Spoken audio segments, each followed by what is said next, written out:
All right, we got some big news, and it is regarding Brock Purdy. I think this is the one we've also been waiting for.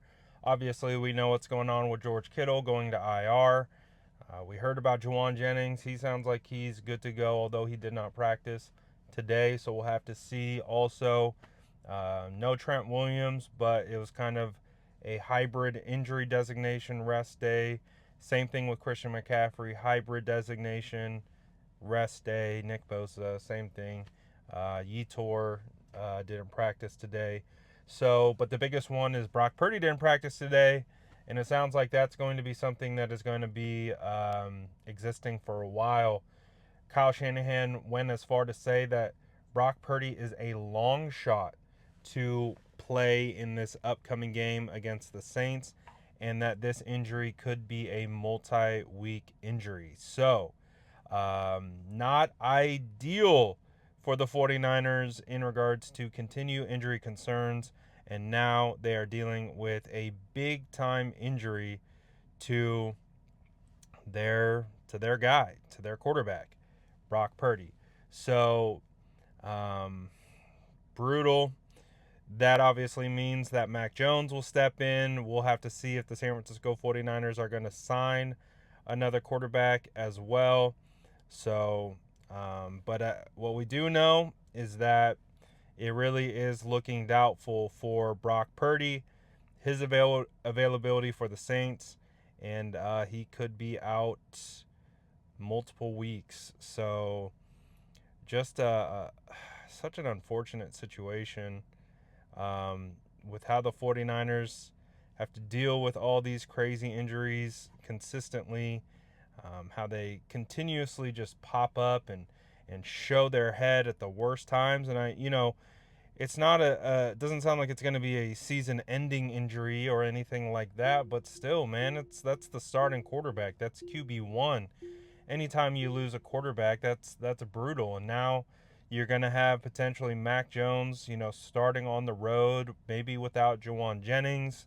So we'll see. We'll see what happens and how this is ultimately going to play out. But when he was talking about the injury, he didn't necessarily.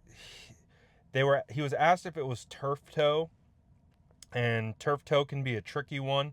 It does sound like it's a big toe injury, and he mentioned it was like in between the big toe and his other toe. So it was like happened on a play that he got tackled on. I think it was referenced as the like around the second quarter of the game against Seattle is when this went down. So Brock played the whole game with it, but maybe that's I don't know. I don't want to speculate. Could be adrenaline. Maybe he got an injection at halftime. I don't know. I don't want to speculate, but it is pretty. It kind of puts even more impressiveness on the fact that Brock Purdy had a comeback win, and apparently was dealing with a pretty substantial foot injury. And he was using his legs. He was moving around. Like we saw that final play that he had to Jake Tonges. He had to get out of the pocket and he had to escape pressure. So again, just on one hand, unfortunate. On another, pretty remarkable that Brock was able to still find success and finish out that game, even despite a injury that might have him out a couple weeks. Like that's pretty crazy if you really think about it. Um, and so it just stinks. Honestly, just how everything's kind of playing out with these continued injuries. I know a lot of fans struggle with injuries with the 49ers, and I'm sure this doesn't help at all. Um,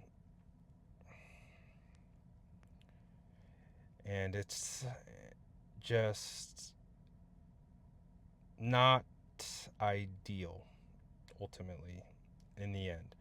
So I do think that Mac Jones is capable enough. I do think that from what I saw from training camp, I saw enough to feel comfortable with Mac Jones going out there and playing some games with the 49ers. I know he didn't look too particularly sharp at times in preseason, but he did show enough in training camp to be like, all right, I could see this guy go out and play. Maybe not at a Brock Purdy level, maybe more of like a Jimmy G tier.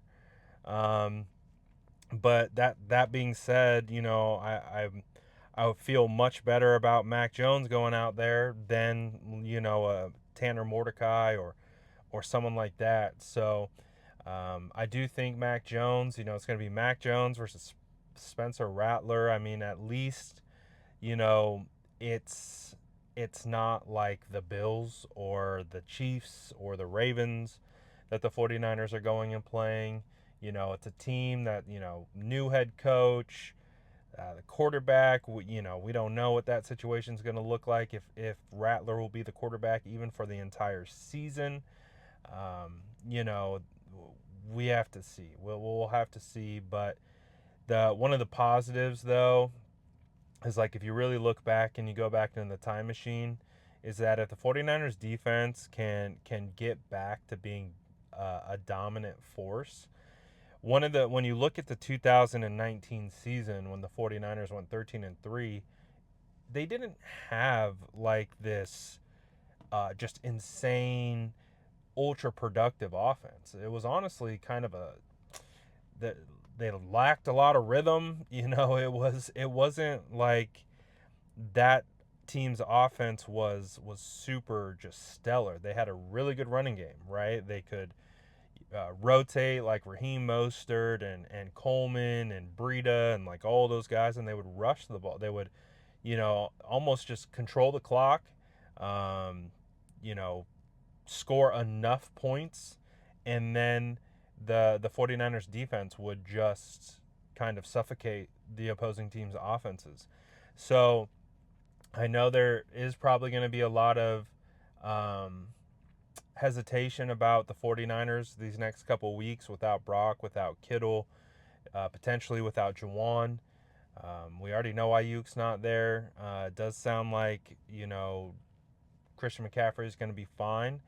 But I do think that the 49ers defense, Robert Saleh, Nick Bosa, Fred Warner, those guys, Deommodore Lenoir, are going to be heavily, heavily relied on for the 49ers. And rightfully so. And I think that's the silver lining is there is a potential for success for those guys to have, even with Brock Purdy being out. And I think Mac Jones is at least, has enough experience, has been a starter in this league. I mean, he was a Pro Bowler at one point.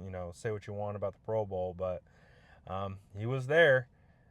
So we'll see. We'll see what it looks like. We'll see what this first part of the season holds with obviously being hit with a steady level of adversity. But, uh, cautiously still somewhat optimistic, but got to see ultimately how this team looks against the Saints, and that will really determine quite a bit about the next few games and if Brock Purdy does miss multiple games. So I'm curious to know what you guys think about all of this, the injuries, the situation now with Brock and Kittle, banged up to start the season.